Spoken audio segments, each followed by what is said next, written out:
I'm 25, an IT guy, rational to the bone.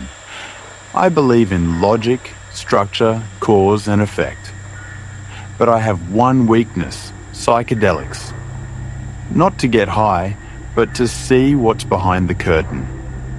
Sometimes I feel like they're the only way to understand how things really work. Recently, I moved out of my parents' place. I wanted silence, space, freedom. I was looking for a cheap place to live when I found a strange ad. House for rent. Fully furnished. Cheap. No paperwork.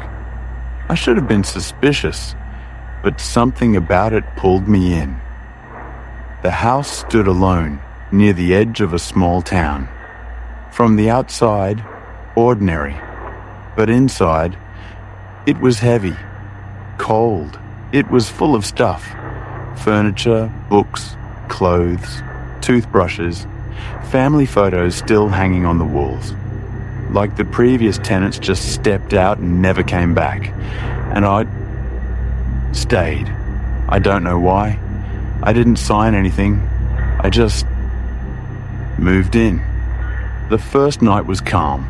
I took a small dose, just enough to smooth the edges. The walls breathed a little. Colours had a glow. Sounds echoed softly. But everything stayed under control. The next day, I took more. At first, it felt fine. But then, something snapped. Time slowed, or melted.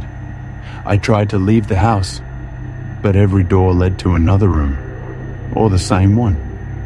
I'd walk down the hall and somehow end up where I started. The clocks stopped. The sun outside stayed frozen in the same position.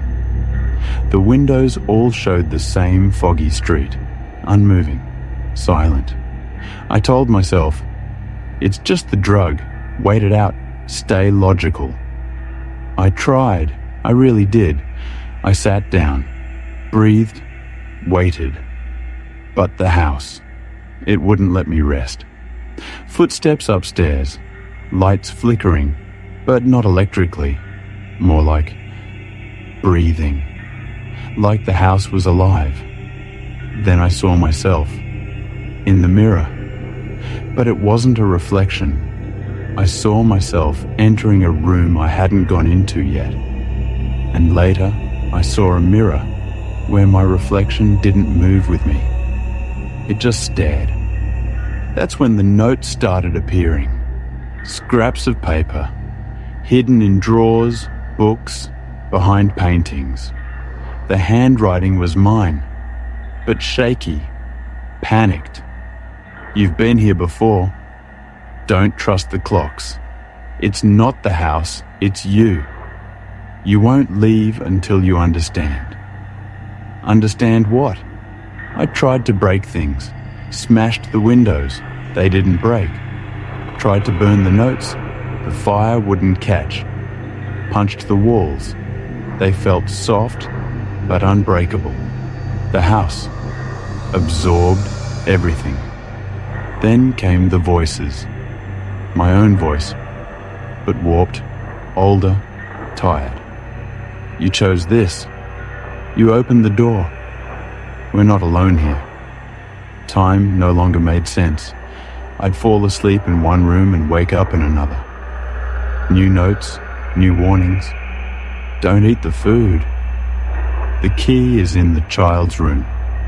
The key is not metal. Eventually, I stopped trying to escape. I started following the clues. There was an attic, locked, always locked, until one night it wasn't. I climbed the stairs. The air was thick, like it hadn't moved in years. Dust floated like it was underwater. In the attic, I found myself sitting in a chair, eyes closed, breathing. He opened his eyes, my eyes, and whispered, "We never left." Then the phone rang. I hadn't touched it in days. No signal, no battery. But it rang. The sound echoed through the house like it was coming from inside the walls. I answered. Silence. Then, my own voice. Wake up. A flash. White. Blinding. The world twisted. And then, silence.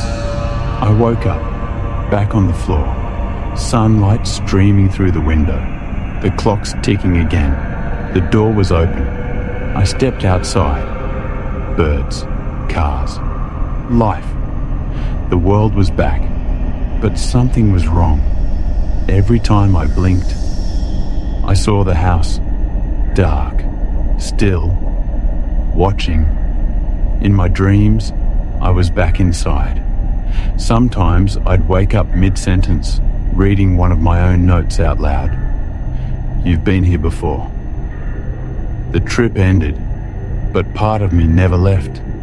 And maybe it never will.